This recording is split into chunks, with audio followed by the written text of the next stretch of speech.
Kia ora koutou. This is question 1e from this year's differentiation exam for level 3. So I'm just going to read through the question first and then we can talk about the strategy to solve the problem. I think this is probably an excellent question. I don't think it's too bad. There's a wee bit of algebra to get to the end result, but the strategy that we need to follow should feel reasonably obvious once we've gone through it. So we're given the graph of this function here, and it's a cubic, and it's a cubic with a repeated root at 2m. So as you'd expect, it goes through the origin because it's got an x sitting here. So we've got a bounce point here at 2m. Now you don't have to know any of that. The graph's been drawn nicely for you. Okay, and we're told that the total shaded area between the curve and the x-axis is given to us, and that's 4m to the power of 4 over 3. All right, so if we were to integrate between 2m and 0,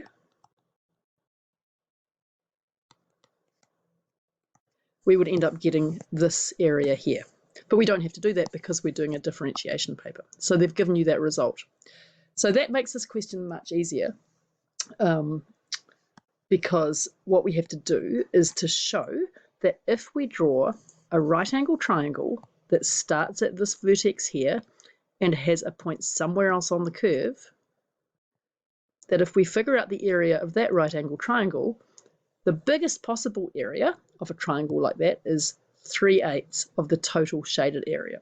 So what we're going to need to do is to find an expression for the area of a triangle, then find the maximum possible area of the triangle, and then show that that is equal to 3/8 of that.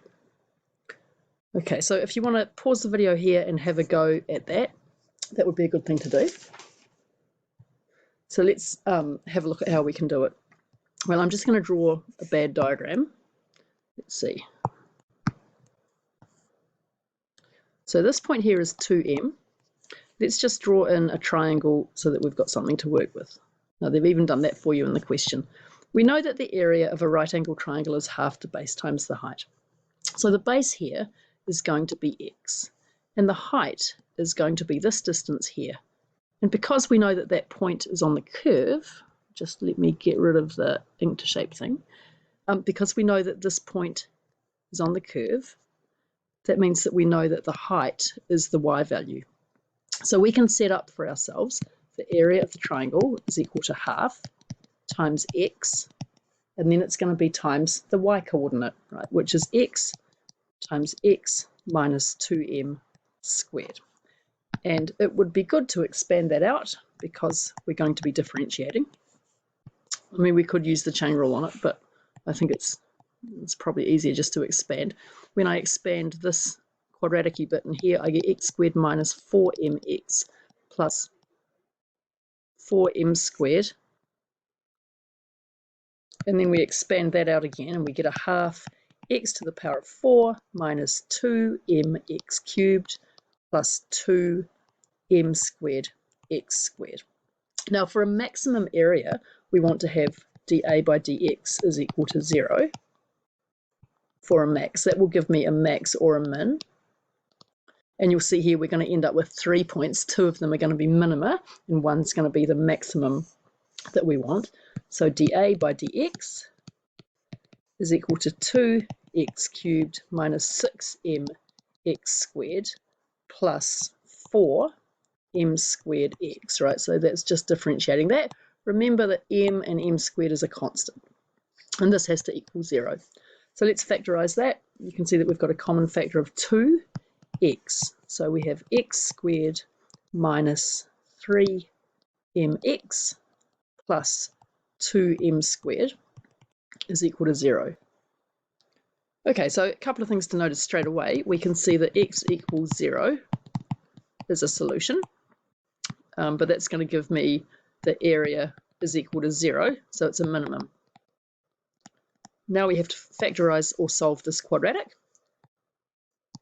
So we have x squared minus 3mx plus 2m squared equals 0. Now you can do this however you want, either by looking at it and factorizing or by using quadratic formula.